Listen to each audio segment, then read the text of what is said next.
Welcome back, guys. Tyrocco here, and today we have yet another Sand Devils Necropolis video. However, thankfully, it's not stage 24, not stage 25, and there is no ninja involved whatsoever. So it seems like the majority of you all watching these videos are stuck somewhere between stage 15, 16 up to stage 23. If that's you, let me know down below. But today, we're going to talk about something that is not related to any of those stages, but instead Stage 7. Stage 7. So some of you may know already, Stage 7 is probably where majority of us should be farming until we're rolling in these lesser oils. Because to be honest, the lesser oils are the ones you're going to need the absolute most. And let's check out this efficiency chart. So this is the drop rates, okay? The drop rate chart. So this is made by, I believe, either Chosen or Cold Brew. It's on the Aftershock, I believe, the raidshadowpro.gg website. I'll leave it linked down below, but I also have this shared in my Discord as well. But if you look at this, you can see a big old blue bar blocking my screen. Okay, so let's figure out how we can get rid of that real quick. Let's get an X on that. Okay, I guess no Xing. No Xing allowed.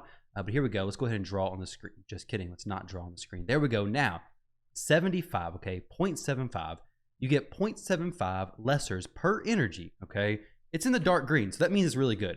But if you scroll down, 25 is in the red, which means it's really bad.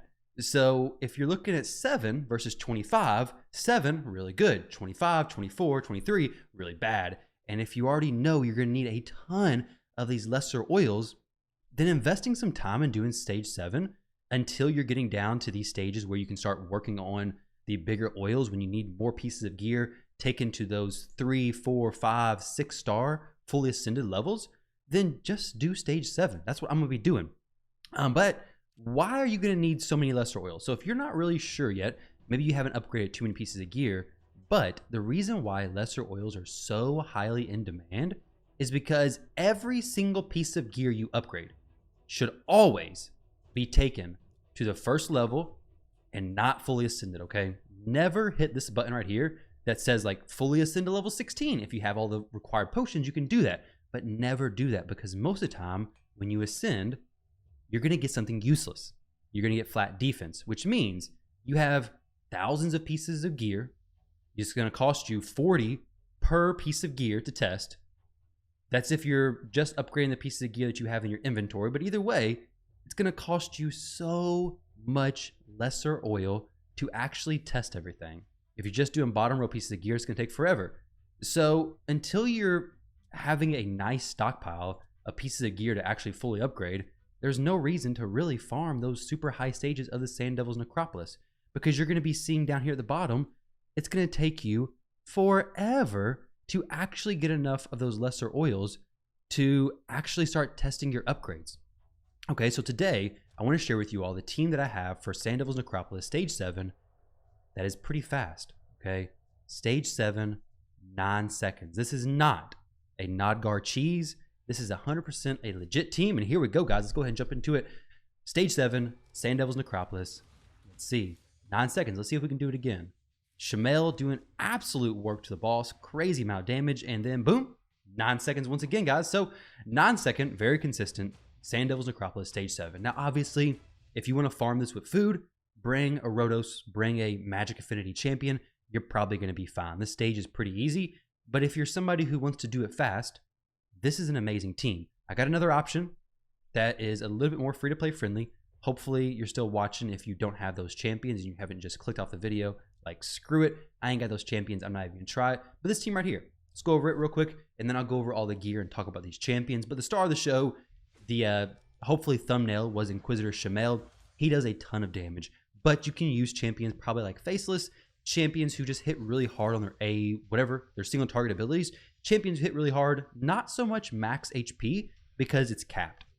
So champions like, well, Inquisitor Chamel, Faceless, Turvold, possibly Gala Longbraids, Rotos. You have tons of champions who hit really hard on single target abilities. Bring one of them. I love Inquisitor Chamel because he hits really hard. We can get 100% defense ignore from the buffs being placed on him. And he also gets some turn meter boosting, which makes him perfect for that first team. I'm going to spend most of the time talking about the first team. Hopefully the theories and the idea can carry over to this one. I'll show you guys the gear of these champions. It's not really a specific speed tune. Before we get into that, let me actually show you the stats of this boss. Stage 7, Sand Devil's Necropolis, the stats are 180 speed. He has 175 resistance, meaning you're going to need 200 accuracy. So as long as you're faster than 180, or if you have a speed booster, you don't even have to be faster than 180. You're always going to go before the boss. It's going to be a pretty easy road ahead. This team right here, 46 seconds, with I'd say relatively achievable champions. But obviously you guys can mix them up. This is not the champions you have to use. But as far as the team that I'm using, the main team that I want to talk about, this one right here, these are the gear of the champions, okay? Let me show you guys real quick. So we'll start off with this chamel. This chamel doesn't need much crit rate whatsoever because we have Bad L's Aura, plus we have Seer giving him the increased crit rate. So he's at 51% crit rate. We have 322% crit damage. Obviously, a lot of crit damage sets, no defense ignore. He gets all the defense ignore from his A2 ability. So we don't need any more. We're going to have plenty of buffs on him, so he's good to go. So attack percentage, decent speed, crit rate to an appropriate percentage, whatever you need based on the champions you have alongside him, and then as much crit damage you can get. As far as the masteries, this is what I have currently on him. As far as skills, everything's fully booked. His passive, really nice, allows Seer to do her A2 before Inquisitor Chamel attacks the first time, and then the next turn, after Chamel does his A2 ability, he's going to crit 3 times, and then his passive is going to boost his turn meter, meaning that if their speeds of Chamel and Seer are relatively close, then Chamel is going to pass Seer in the turn order, meaning that he does his A2 again before Seer ever takes the animation time to do her A2 ability. I'll try to show you guys that better in the actual run, but trust me, that is a pretty solid way to run this team. Now, the next champion let's talk about is Kaimar. He's just in my arena build. Doesn't matter. He can be as fast or as slow as long as he's the fastest person on your team before your debuffers. That's the most important part because you had to put the boss to sleep in order to place your debuffs. So make sure whoever you're using as a sleep champion goes before any of your other debuffing champions. Nothing else matters on him. Literally just the build I use in the arena.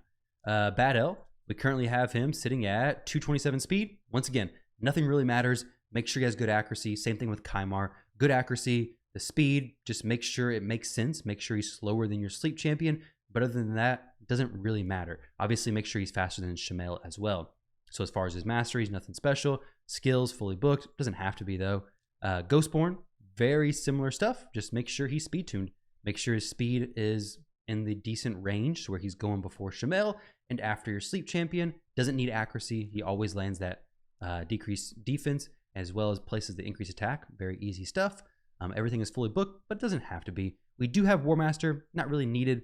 Could be better without it, but since I use him in other areas, War Master is perfectly fine. Seer is the one that may be a little different than your actual build. If you have an extra Seer, you can bring her in here. But if your Seer has 200 plus accuracy, then it's perfect. That's all you need. You just need her to be a little bit faster than Chamel, and you need her to have plenty of accuracy to actually place the weaken, and you're going to be perfectly fine. She never uses her Karma Burn. She's only here for that crit rate plus the weaken. Nothing else matters whatsoever. And then Chamel, I already went over him. Make sure he has very good gear as far as actual damage stats. As far as everything else, doesn't really matter. He's wearing attack percentage boots and all kinds of different things. So that's the faster one. The other team, I'll click through the gear real quick. We have Gore Grab, very similar stuff, just going fast. We have Muckstalker going the fastest on the team at 234. Literally just speed tuned. I mean, the boss is 180 speed. You don't have to be very fast whatsoever. We have Renegade. She is a little bit particular with Chamel. You got to make sure she's a decent amount faster than Chamel so that after he does his A2 and his passive boosts him, that he doesn't cut in front of Renegade. So my Chamel is sitting at 159 speed. He is in Stone Skin. This Chamel does need 100% crit rate because he has nobody giving him crit rate buffs or anything like that. Obviously, you can put Seer in this team if you want to work it out. But you can mix these teams up, of course, okay? But this is what he's sitting at. Attack, speed, crit damage, crit rate, most important stats. And then Lydia, good speed. Make sure she goes after Muckstalker or whoever you're using as that sleep champion. Then make sure her accuracy is good, which it should be. I mean, if you're using Lydia, she should be perfectly fine. So let's do one last run. It'll be really quick, don't worry. Before we actually end the video, let me give a little bit more of a walkthrough. So first up, we have Kaimar doing sleep. We have Bad L doing the poisons for the extra damage from his passive ability. Ghostborn for the decreased defense plus the increased attack. Seer doing her increased crit rate as well as placing a weaken on the boss. We have Inquisitor Chamel doing his 3 hits from his A2 ability, which for each buff he has, will ignore an additional 25% of defense. He has a built-in 25% defense ignore. So in total, as long as he has at least 3 buffs on, he's going to ignore 100% of the enemy's defense, which we already have a decreased defense, so it doesn't really matter.